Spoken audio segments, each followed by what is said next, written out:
I remember the night I first stumbled upon the notion of a contract of shadows, a phrase so bizarre and yet so unsettling that it lodged itself in the back of my mind, tugging at my curiosity and filling my otherwise humdrum life with a sensation of eerie possibility I hadn't experienced in years, although I never imagined just how deeply it would change everything I thought I knew about reality. I had been staying up far too late, scrolling through a patchwork of obscure forums that thrived on stories of cursed objects, whispered legends, and old-world grimoires, telling myself I was only looking for a harmless thrill to keep insomnia at bay, not seeking a genuine path towards something dark and life-altering.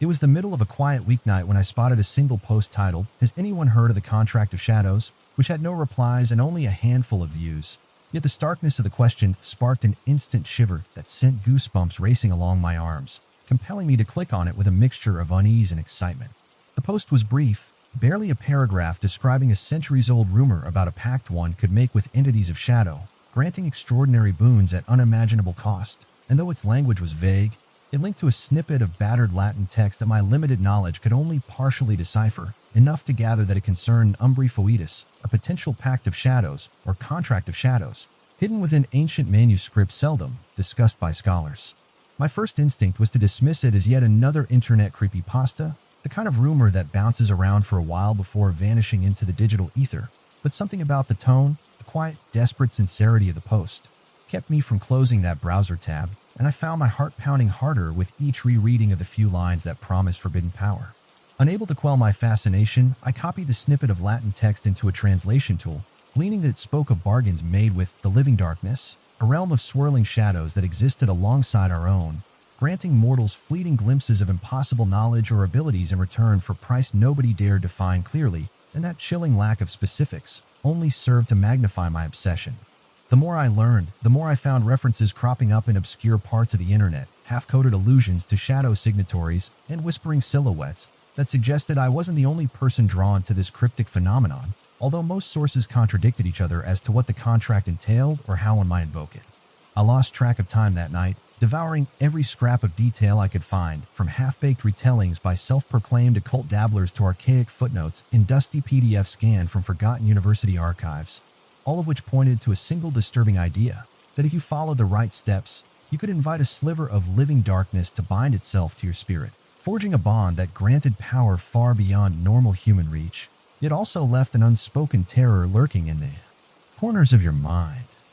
By the time the sun poked over the horizon, I was bleary-eyed and more than a little unnerved, convinced I had dipped my toes into waters far deeper and murkier than I'd intended. I couldn't shake the feeling that walking away at this point would be an act of cowardice, a forfeiture of something profoundly life-changing, even if it lay on the fringes of rational thought. I forced myself to sleep, though my dreams took on strange shapes, flickers of elongated shadows crawling through my tiny apartment, whispering my name in voices that sounded like wind across broken glass. And when I finally awoke mid-afternoon, my first thought was that I needed to see if any new leads had appeared in the forum post thread. The day passed in a haze of partial research and lingering dread, as I kept checking the thread only to find no additional responses, no clarifications, just that same cryptic mention of a contract bridging mortal souls and the intangible darkness that slithered on the edges of our perception.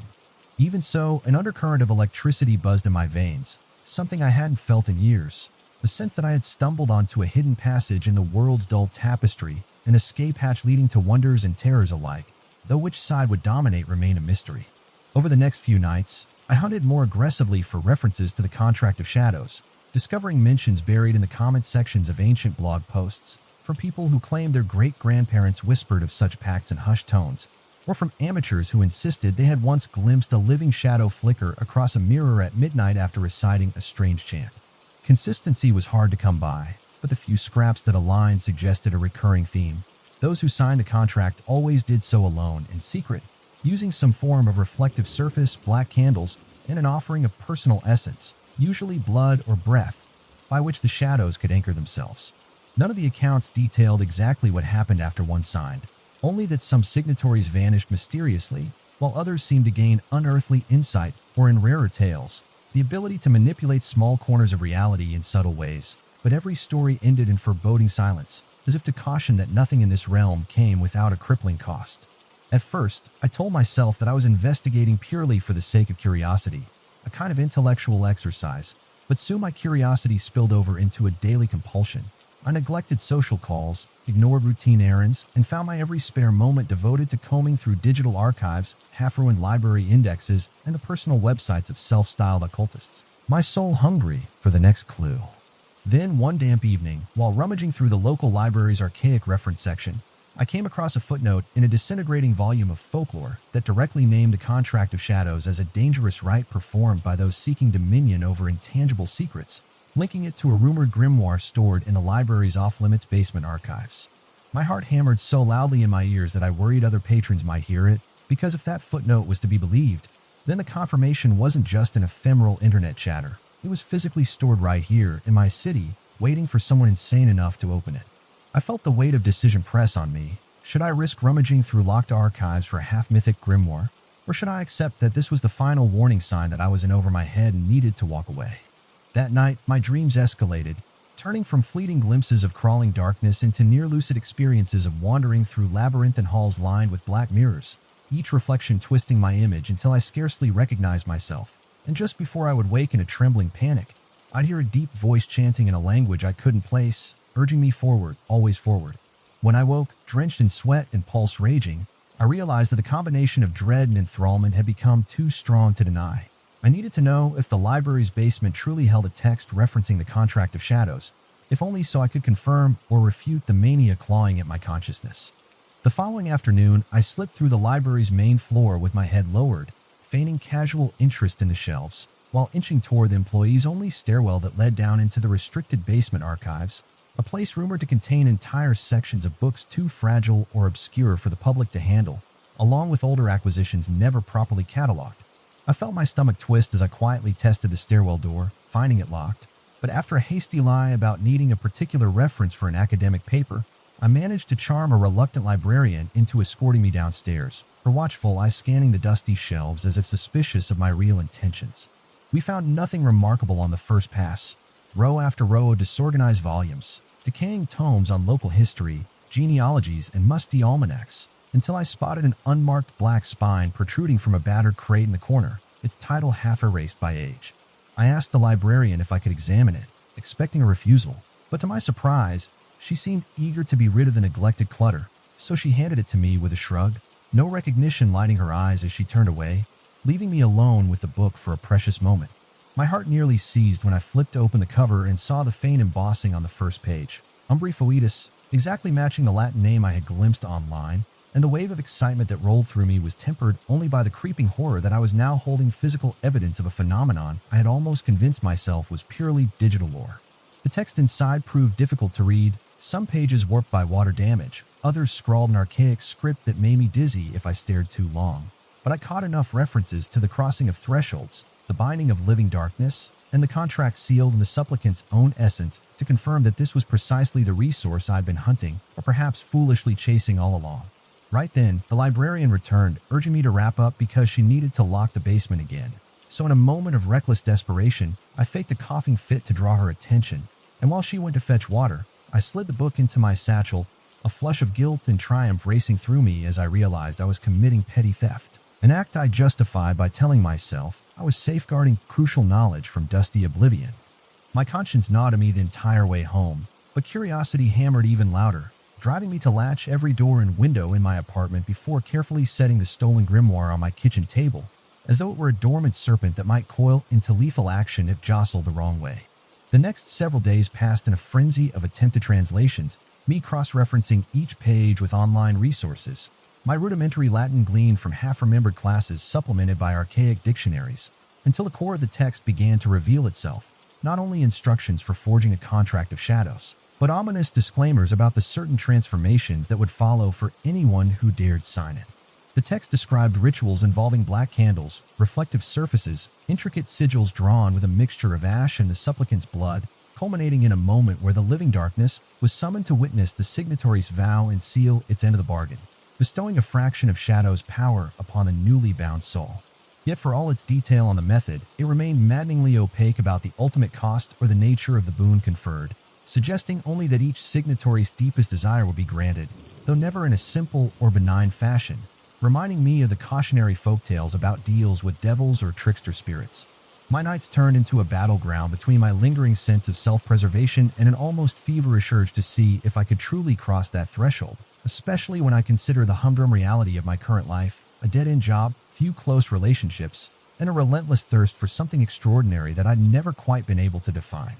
On the third day of poring over the text, a peculiar event rattled me to my core as I recited a fragment of an incantation aloud. Purely to test my pronunciation, I heard a faint scraping noise from the living room, and when I went to investigate, I found that my wall clock had come loose and fallen to the floor, the glass cracked in a spiderweb pattern. The feeling that rushed over me was indescribable, like a shiver that started in my spine and spread through every inch of my skin, because I sensed on an instinctive level that reciting those words had stirred something in the atmosphere, a dormant presence now rousing to my small voice. Overcome by a rush of fear, I slammed the book shut and shoved it into a cupboard, but that very night, I dreamed of standing in a darkened corridor lit by flickering candles, my feet tracking ashen footprints across the floor, and at the end of the corridor a tall mirror loomed, polished to a black sheen, from which a faint whisper called my name, beckoning me forward. Waking up gasping, drenched in sweat, I realized that ignoring the text wouldn't quell the hunger it had awakened in me. Every breath I took felt laced with the possibility of what lay beyond the threshold, if only I mustered the courage or foolishness to sign the contract of shadows. The next day, as dusk settled and shadows stretched across my apartment, I found myself clearing a space on the living room floor, following the rough diagram from the grimoire to sketch a ring of ash and salt, my heart pounding so loudly that each beat echoed in my ears, a thunderous reminder that I stood at the precipice of something irrevocable. At the ring's center, I placed a simple handheld mirror, the reflection dark and warped in the flickering glow of the single black candle I'd managed to procure from a specialty store, whose proprietor had eyed me warily as if suspecting my intentions the moment I asked for it. My hands trembled when I pricked my fingertip to draw a faint line of blood along the edge of the mirror, forming the half-finished sigil described in the text. The sting overshadowed by the adrenaline surging in my veins and the primal terror that told me this was no mere game. With each step of the ritual, I repeated lines in a language that felt half familiar, half alien, the syllables resonating in the stillness of the apartment. And as I finished the final verse, a hush descended,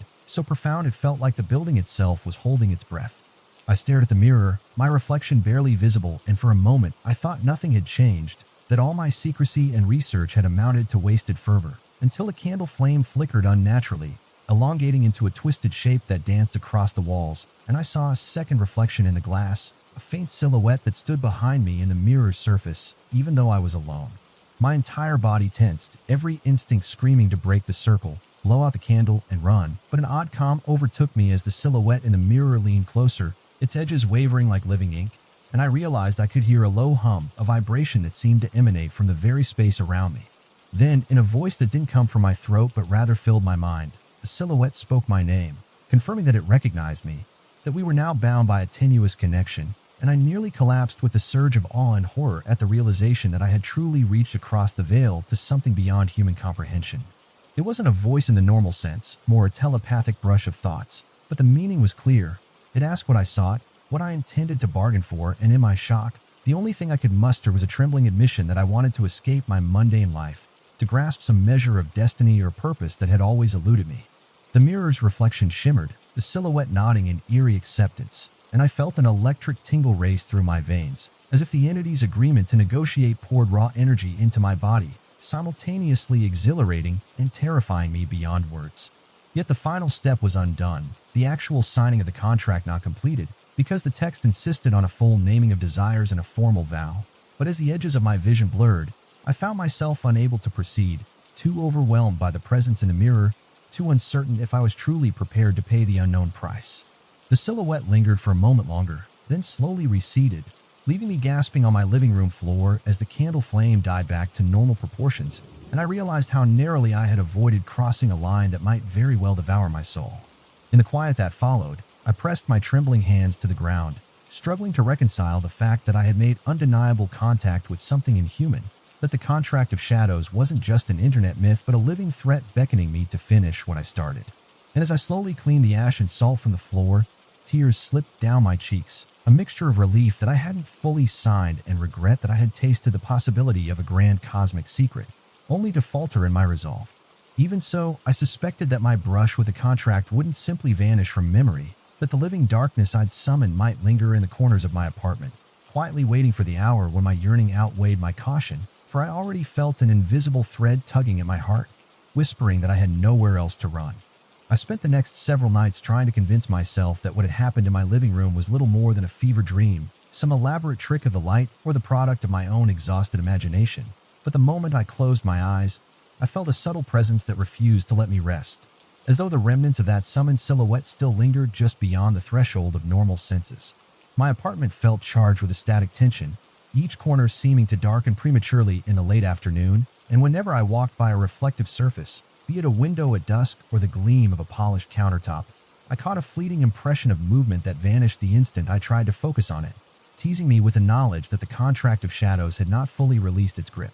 Despite my efforts to maintain a semblance of routine, every small disruption in my day, a flickering light bulb, a creak in the hallway floorboards, amplified into a harbinger of the uncanny, and I found myself peering over my shoulder even in broad daylight, my nerves strung taut from the constant possibility that the living darkness might reach out to claim me at any moment. I tried to bury myself in work, pulling extra shifts and volunteering for mundane tasks if only to keep my mind occupied, but the moment I paused, the memory of that black candle, that half-finished sigil, and the whispered invitation to finish the contract clawed at the back of my thoughts, refusing to be suppressed. My dreams resumed their labyrinthine quality, each night painting me into scenes where I wandered endless corridors lined with dark mirrors, or found myself speaking to unseen entities in hushed, cryptic dialogues, only to wake drenched in sweat and unable to recall the exact words exchanged, though the sense of creeping dread lingered like a faint echo. As the days bled into one another, I became convinced that something had shifted in my very identity,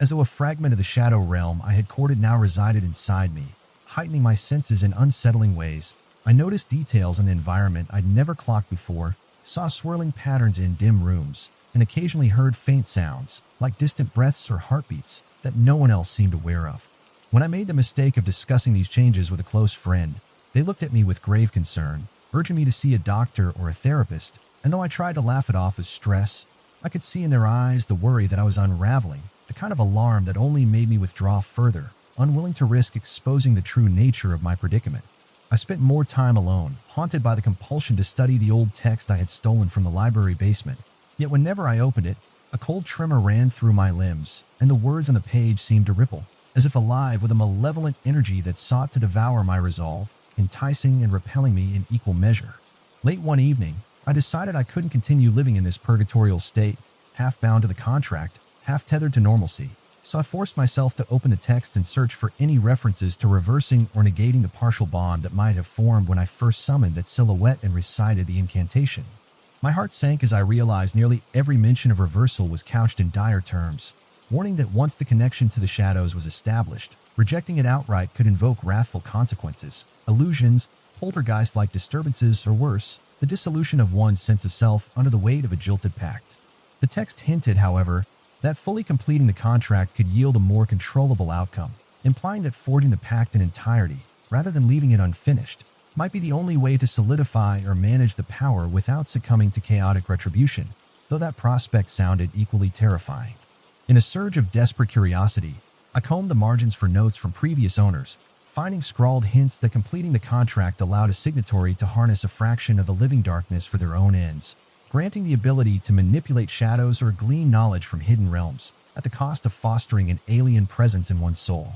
I recall staring at those penciled scribbles with a hollow ache, wondering if I was truly so dissatisfied with my mundane existence that I'd risk letting a piece of living shadow share my consciousness, guiding me toward who knew what end. But the quiet hush in my apartment pressed on me like a slow suffocation, urging me to take action one way or another. That night, I performed a small test, not a full ritual, but a partial invocation. Lighting a black candle near my bathroom mirror, I repeated a brief incantation from the text under my breath, focusing my will on a single desire, something harmless, like wanting a lost earring to appear. To my astonishment, I caught a glimpse in the mirror of that same silhouette from before, faint and wavering, and an instant later, I heard a metallic clink in my bedroom, only to find the missing earring lying right there on my dresser, a coincidence so improbable it almost stopped my heart. My immediate reaction was a wave of triumph tempered by creeping horror, because in that moment I tasted the potential of the contract of shadows, a capacity to bend reality's edges in small, uncanny ways, yet accomplished by forging a deeper bond with the darkness that now hovered at the periphery of my vision. But the cost manifested almost immediately. For the next hour, Every light in my apartment flickered erratically, shadows twitched at the corners of each room, and a sense of being watched, intimately and without mercy, pressed on my psyche like a vice, as though the living darkness demanded gratitude for the favor it bestowed, reminding me that a deeper signature was yet to be penned. I tried to steady my breath and remind myself that I could still walk away. I hadn't fully signed the contract, but the realization crept in that maybe my partial invocation was enough to mark me permanently, and the more I used whatever sliver of power it granted, the tighter the shadow's hold would become. Over the next week, my life slid further into this bizarre duality. By day, I forced myself through normal routines, feigning a calm I didn't feel, while by night, I found myself drawn to that black candle and the battered text, experimenting with the boundaries of my newfound link to the shadows, half terrified and half exhilarated each time the silhouette answered my incantations. On the fourth such night, I demanded knowledge instead of a physical manifestation, asking the shadows to reveal a secret about a coworker who had been acting strangely, and within minutes, stray thoughts bubbled in my mind, fragments of the coworker's private life that I couldn't possibly have known, details that later proved eerily accurate when I confronted them gently over coffee. The power was intoxicating, but each success unleashed more haunting phenomena around my apartment. Mirrors rattled in their frames. My reflection glitched at random intervals, and faint scratching noises emanated from behind walls, like invisible claws testing the boundaries of reality. One evening, my phone rang unexpectedly, the caller ID blank, and when I answered, the line hissed with static before a distorted voice rasped, "You are late to complete your oath," then hung up, leaving me clutching the phone with trembling fingers, realizing that the contract of shadows was now reaching out to me actively, demanding my final commitment. That encounter pushed me into a spiral of anxiety, convinced that I'd invoked something far beyond my control, and I considered fleeing the city, abandoning everything in hopes that distance might weaken the bond, but a deeper whisper in my mind insisted there was no outrunning the living darkness, no matter how far I traveled. At last, I made the decision to consult the text's final chapters, the ones I had avoided for fear of what they might require, and discovered the full signatory rite, a bleak ceremony that involved an offering of personal essence, blood, tears, or even a snippet of hair, and a direct invitation for the shadows to intertwine with one's own life force, after which no reversal will be possible. The text claimed that upon completing the ceremony, the signatory would gain a permanent resonance with the shadow realm, allowing them to call upon its influence at will, yet also forging a path for the darkness to shape their destiny in ways unpredictable, possibly unholy. My hands shook violently as I read each line, but an undeniable part of me throbbed with longing, remembering the dismal emptiness that had plagued me for so many years before I stumbled on this macabre secret, and a twisted sense of resolution ignited in my gut, the idea that if I had already come this far, I might as well see it through. To prepare, I combed through every cautionary note scrawled in the book's margins, gleaning that the site of the final ceremony needed to be secluded, dimly lit, free of outside distractions, and performed at the hour of deepest night, ideally on a moonless evening when shadows reached their fullest potency. I mapped out a small clearing just beyond the city limits, a place near a tangle of old trees that few people visited, and began gathering what few items the instructions required: a dagger with a black hilt, cloth dyed midnight blue, a bowl to hold the offering, and a shard of polished obsidian that would serve as the reflective surface in lieu of a mirror. The days leading up to the chosen night were fraught with tension as I second-guessed every step, my rational mind screaming for me to destroy the text, to toss the black candle into a river and forget this madness. But each time I tried, a quiet voice, whether my own or something else's, reminded me how pointless my mundane life felt before, how I yearned for meaning, for power, or simply for the extraordinary. When the moonless night finally arrived, I drove out to that secluded clearing, nerves on edge, every rustle of leaves or snap of a twig magnified into a portent of doom, and with trembling resolve, I laid out the cloth and placed the obsidian shard at its center, lighting the black candle in a ring of powdered ash exactly as the text prescribed. The forest around me seemed to hold its breath, not a single bird call or insect hum breaking the uncanny stillness, as though nature itself had receded to a safe distance, ceding the place to whatever shadowy presence would soon arrive. I unsheathed the black-hilted dagger, my palms slick with sweat, and held it above the shallow bowl, whispering the lines from the book in a voice that faltered with each syllable, feeling the weight of countless eyes that I could not see pressing in from every angle. At the pivotal moment, I pricked my thumb, allowing a few drops of blood to mingle with the ash in the bowl, and recited the vow that bound me to the shadows, letting my voice ring through the darkness as my heart hammered so fiercely I thought it might burst.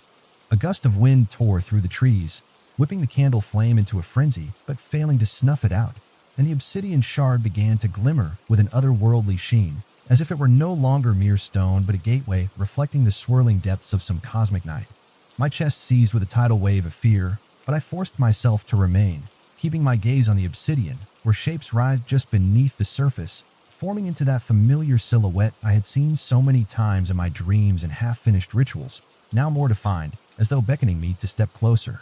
Then, as I chanted the final phrase, I felt a jolt in my core, a sudden tug as if part of my essence was being siphoned through my extended hand and into the swirling dark. Yet simultaneously, a wave of cold, potent energy surged back into me, electrifying every nerve until I gasped out loud. The silhouette in the obsidian turned its featureless face toward me, and in that silent, terrifying exchange, I understood that the pact was sealed, that I was no longer simply playing at shadows but had welcomed them into the very marrow of my being, forging a contract that would shape whatever future lay ahead. An instant later, the flame on the candle snuffed out, plunging me into pure darkness, and though my eyes should have been useless, I discovered I could see faint outlines of the clearing, the trees, my own trembling body, as though the shadows themselves offered a second sight, a gift of their uncanny domain.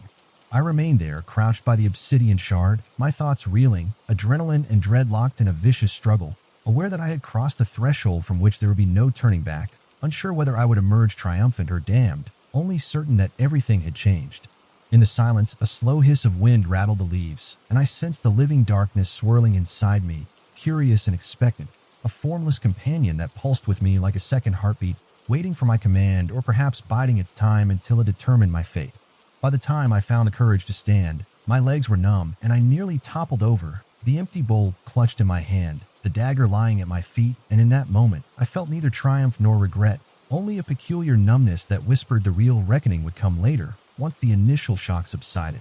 Gathering my belongings, I returned to the car in a daze, the forest behind me receding into darkness, though I swore I saw subtle ripples in the shadows between the trees, as though the contract of shadows had left a stain on that patch of earth, tethering it to some deeper realm I had barely begun to understand. Driving back to the city, I almost expected the streetlights to flicker as I passed, or perhaps the shadows along the roadside to twist into monstrous shapes, but everything seemed eerily calm, as if the world had yet to register the ritual I'd performed, leaving me with the surreal conviction that I alone carried the knowledge of this fresh binding. By the time I reached my apartment, dawn was breaking and I collapsed onto the couch, my mind too fried for coherent thought, only conscious of a persistent coldness coursing through my veins, overshadowed by an undercurrent of power that made my spine tingle whenever I focused on it. In the days that followed, I began to notice subtle changes in myself. My reflexes felt a fraction sharper, my intuition strangely amplified, and I caught glimpses of fleeting shapes and corners,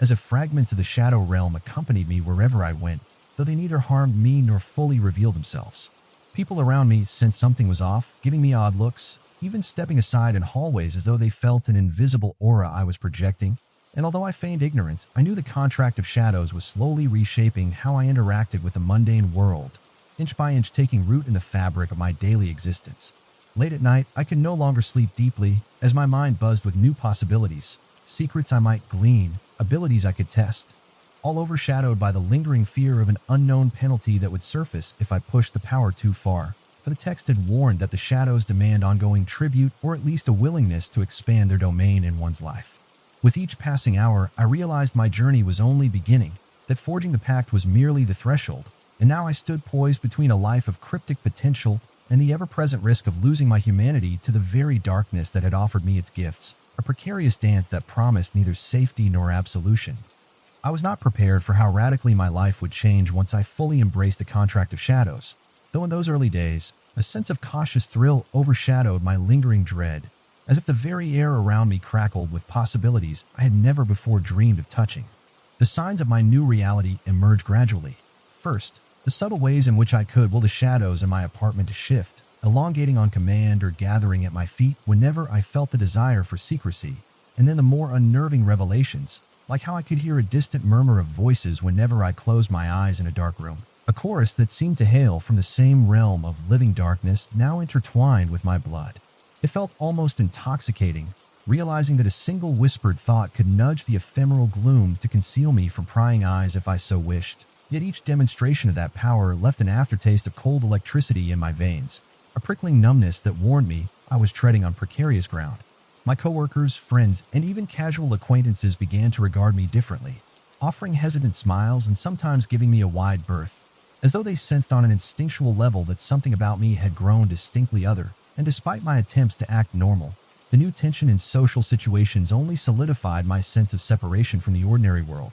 At times, the shadows would spontaneously stir at the edge of my vision, beckoning me to slip away into quiet corners, and I sometimes felt compelled to obey, discovering that in those hidden moments, I could catch fleeting hints of secrets strangers unwittingly revealed, a hush of private confessions, or the mental static of buried guilt, whispers that brushed my mind like half-formed echoes. The first major test of my newfound abilities occurred late one night, when I returned home to find a stranger picking the lock on my apartment door, a situation that would have once driven me to panic, but now sparked a perverse sense of calm as I stepped into the hallway's gloom, urging the darkness to cloak me while I observed. I watched heart pounding as the intruder jimmied the lock with a quiet expertise, never suspecting my presence just a few steps away, and when I silently commanded the shadows to coil around him, it was as if an unseen weight pressed down on his shoulders. He gasped, fumbling his tools, and took off down the stairs in a mad dash, haunted by fear of something he could not see. This brush with real danger left me shaking, yet it also validated the contract's defensive potency, revealing that the living darkness wasn't merely a novelty for petty illusions but could actively shield me from harm, at least so long as I continued to maintain our precarious alliance. In the aftermath, I felt a tremor of elation, an undeniable sense that I had transcended helplessness, but it was tainted by the memory of how easily I had summoned that force, how natural it felt to wield a piece of the unknown, and I couldn't help but recall the old warnings in the text that the shadows might slowly infiltrate my moral compass, twisting me to serve their own ends. As if in response to my lingering worry, the nightmares that plagued me grew more intense, sometimes featuring labyrinths of black corridors teeming with half-formed silhouettes that reached out, begging for release or recognition, and other times morphing into cat-and-mouse chases where I was both the hunter and the hunted, each moment suffused with an adrenaline-laced thrill that left me breathless. Over time, I realized these dreams were more than random nighttime terrors. They felt like messages from the realm of shadows, urging me to venture deeper, to expand my exploration of the powers now simmering beneath my skin, even if it meant straying from the last vestiges of my familiar humanity. My appetite waned, replaced by a gnawing hunger for progress and understanding the contract, so I returned again and again to the battered text, scouring every page for insights on how to refine the link between my mortal essence and the living darkness, discovering scattered references to greater dominion and the forging of a corridor for passage, cryptic phrases that suggested I could open a tangible gateway to that eerie domain.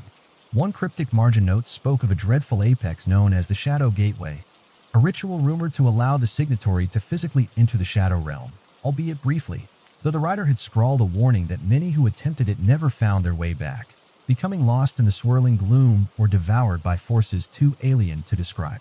Even so, a part of me brimmed with a perverse curiosity, haunted by the suspicion that a deeper crossing might offer unimaginable knowledge, perhaps even emancipation from the slow, creeping sense that this world could no longer satisfy the yearning that the contract of shadows had awakened inside me. By day, I tried to function as before, clocking in at work, making polite conversation with neighbors, but each small talk exchange felt hollow, each routine task a glaring reminder that my life now straddled two realities, and I found myself battling an insidious contempt for the mundane, fixating on the question of what lay beyond that final threshold. Sometimes, alone in my apartment, I performed small experiments, like focusing on an unlit corner of the room to see if I could pull the shadows outward, forming a hazy outline, and each time I succeeded, my skin prickled with that cold energy, as though I were feeding a mutual bond, reaffirming my vow to the living darkness. When I gazed into mirrors or other reflective surfaces, I often caught glimpses of that same silhouette from the earliest rituals, hovering just behind my shoulder, its head tilted in silent observation, a wordless guardian or a parasite, perhaps both, embodying the contract's presence in my life. Whispered thoughts began to fill my mind at odd hours, gentle yet insistent suggestions that I push my abilities further, or that I gather certain objects, fragments of obsidian, silver keys, or black ribbons, for reasons the voice only hinted were crucial to some grand next step. Though I half suspected these nudges came from the living darkness itself, I sometimes found them impossible to refuse, compelled by a drive that felt neither wholly mine nor entirely external, leading me down deserted streets late at night or prompting me to scour antique shops for obscure relics. My closest friend confronted me about my increasingly erratic behavior, cornering me in my kitchen one evening to demand an explanation for why I seemed distant, why the lights in my apartment flickered whenever they visited, or how I always seemed to know things I had no business knowing. Torn between loyalty and the contract's hush, I could only stammer out half-truths, hinting at a new spiritual practice that was changing my worldview. But my friend's horrified expression told me they sensed something far grimmer lay behind my trembling words, and eventually they stormed off, leaving an echo of heartbreak in their wake. Alone once more, I collapsed to the floor, wrestling with guilt, cursing the contract for driving a wedge between me and the few real connections I had. Yet even in that moment of remorse, a faint whisper coiled through my thoughts, coaxing me not to mourn the lesser bonds of the mortal realm when I had something infinitely more potent by my side. Desperate for resolution, I turned again to Umbri Foetus, scanning for any mention of how one might fully harness the Shadow's gifts without descending into moral or spiritual ruin, only to find contradictory accounts. Some claimed you could carefully negotiate boundaries with the darkness, while others insisted it was a slippery slope that ended in total subjugation. Each night, my dreams pressed me harder, conjuring visions of a swirling, black vortex set in the middle of a vast, featureless plain, voices chanting in an ancient tongue as shadowy figures leapt or writhed along its edges, beckoning me to leap into that whirling darkness if I truly craved the next stage of ascension. After weeks of wrestling with indecision, I caved to the lure of finality, reasoning that if I was doomed to a half-life of dread and longing, it might be preferable to fling myself headlong into the contract's pinnacle and see whether it brought liberation or destruction. The text's instructions for the Shadow Gateway ritual demanded a place isolated from any human habitation, an hour of absolute stillness before midnight, a ring of black candles arranged around a reflective surface etched with specific runes, and a personal totem that symbolized my link to the mortal world, something precious or deeply sentimental. I settled on a tarnished locket inherited from my grandmother, an heirloom I treasured since childhood, aware that offering it as my anchor might be the last act of love I could muster for a world I was slowly leaving behind. Gathering the items took days, searching out an abandoned warehouse on the outskirts of town where no one would interrupt, hauling the black candles and the battered slab of polished onyx I'd secured in an occult shop, scrawling each required rune with trembling care, then setting the locket at the circle's center. The night of the ritual arrived draped in storms, lightning flashing through the broken windows of the warehouse as I lit each candle with quivering hands, the wind howling through gaps in the walls, as though the elements themselves sensed my intentions and raged in protest. Standing in the center of that circle, the locket in one hand, the open text in the other, I closed my eyes and let the thunderous chant spill from my lips, weaving in the lines I had memorized from the final pages of Umbri Foetus, each syllable resonating in my chest like an ancient vow. The wind whipped around me, scattering debris across the concrete floor, and the onyx slab began to shimmer with an ethereal sheen, darker than any natural reflection, its surface roiling as if hiding a vast reservoir of liquid night waiting to be unleashed. I forced my focus to remain steady, chanting the entreaty for the gateway to open, for the shadows to accept my passage, and as I spoke those last lines, the candles flared up, their flames turning from orange to a sickly violet hue, illuminating the swirling gloom gathering at my feet. My pulse thundered, adrenaline saturating every nerve, yet even in that crescendo of chaos, calm overcame me, an uncanny resolve that perhaps belonged as much to the contract of shadows as it did to my own will, guiding me to kneel before the onyx slab, press my hand to its shifting surface, and whisper the final invitation, let the gateway be revealed. A piercing chill shot up my arm as if I had plunged it into ice-cold water, and before my astonished gaze, the slab melted into a vortex of shadow, swirling in tight spirals that formed a doorway, a portal of living blackness flickering with latent energy. The next moment stretched into eternity. The storm's roar subsided into a muted hush, my heartbeat echoing in my ears, and the circle of violet candlelight cast dancing silhouettes on the warehouse walls, each silhouette seeming to replicate my form contorted in otherworldly shapes. Without allowing myself to hesitate, I stepped forward, one foot sliding into that swirling darkness, feeling it tug at my leg with a gentler force than I'd expected, as if inviting me to submerge entirely, though terror still pounded in my chest. The second foot followed, and then, like crossing a liquid boundary, I sank up to my waist, the cold intensifying until my teeth chattered. But the illusions of a normal environment fell away, replaced by an unearthly hush and a sense of crossing into a dimension where shadow reigned supreme.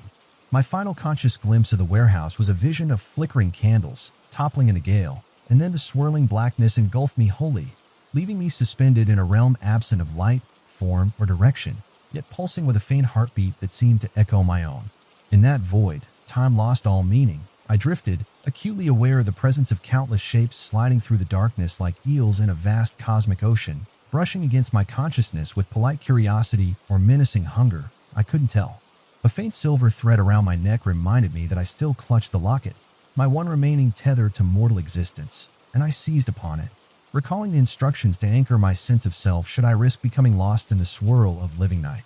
As I focused on that small relic, I felt the silhouette from the earliest rituals approach, a swirling shape coalescing near me, radiating a subtle warmth in the otherwise frigid gloom, and it whispered directly into my thoughts that I had succeeded in crossing the threshold, though the true test lay in finding my way back, forging a stable link between realms. The swirl of shadows thickened, sending my mind reeling with visions, entire civilizations rising and falling in the dark, secrets of time and space unraveling, the cosmic tapestry of fear and wonder that fed this dimension. And in those fleeting glimpses, I felt something akin to euphoria, the notion that I was beholding truths no mortal was meant to see.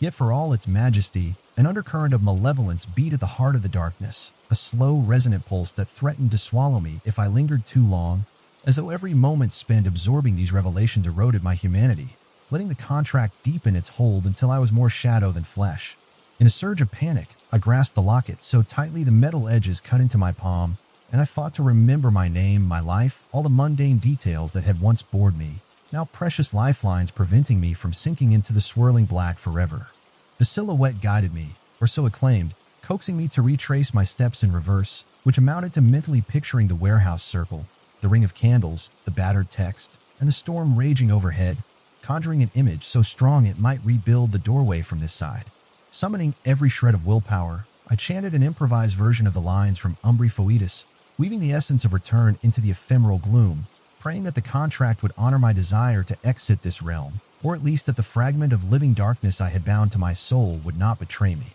Slowly, a flicker of violet candlelight rippled through the void, and I felt gravity reassert itself, yanking me upward through the swirling currents of shadow, each second a battle to maintain concentration as phantom limbs or shapes brushed against me, clamoring to drag me deeper. With a final gasp, I tumbled out onto the warehouse floor, my body slamming onto the cold concrete as the vortex snapped shut behind me, leaving only a haze of swirling dust, extinguished candles, and the echo of thunder rolling across the sky. I lay there, trembling, every bone in my body aching from the otherworldly strain, but a desperate relief flooded my chest, for I was still me, still in the mortal realm, even if my lungs felt scorched by the weight of that cosmic darkness still clinging to my psyche. Once I mustered enough strength to stand, I realized the onyx slab had cracked down the center, shards scattered around a circle, as though the gateway's closure had broken it irreparably, and in my palm, the locket was warm to the touch, bearing an odd shimmer that hadn't existed before. Staggering to my car, I left the warehouse behind, half expecting the structure to collapse under the lingering energies, but it remained standing, an abandoned shell that might one day lure another fool seeking secrets in the gloom, though for now, the shadows receded with me, bound to the new shape of my life. In the weeks that followed, I discovered that my vantage on the world had changed irreversibly, as if the crossing had bestowed me with a second sight not tied to physical eyes, enabling me to sense pockets of negative space where the living darkness seeped into our dimension or lingered near unsuspecting mortals. My mirror reflections now carried an unmistakable flicker of black in my irises, swirling like tiny galaxies, a silent reminder that the contract of shadows was more than a piece of paper or a forgotten tradition. It was a living bond that had remade me in ways I might never fully understand. Though I had returned to the mortal plane, a persistent restlessness gnawed at me, akin to a homesickness for the swirling realm of shadows, and I wrestled with whether I had inadvertently become a conduit, a harbinger of a dimension that might spread like creeping stain if left unchecked. Late at night, when the wind howled past my windows, I caught myself yearning to slip into the darkness once more, if only to taste that cosmic clarity again, or to glean deeper answers from the roiling shapes beyond mortal comprehension. But I also knew that each crossing risked sacrificing another portion of my humanity. Ultimately, I found myself at a crossroads. The contract remained unbreakable, the living darkness a companion in my every breath, yet I held a tenuous power to direct its influence, to use it as a shield or tool, or to let it erode my conscience, devouring any moral boundary that separated me from the raw impulses of night. In the end, I chose a precarious middle path, resolving to live in this strange new duality, attempting to do some measure of good with the abilities I had gained, like protecting the vulnerable or unraveling lies, but always aware that a single misstep could tip me into cruelty or madness, for the shadows thrive on chaos. And so I remain here, a keeper of the contract of shadows, haunted by the memory of that swirling vortex and the hush of an alien dimension's heartbeat, uncertain if I am damned or blessed, only sure that I have ventured farther than most would dare, and now must bear the consequences of that forbidden journey until the day my mortal thread is finally severed, or until the living darkness claims me wholly.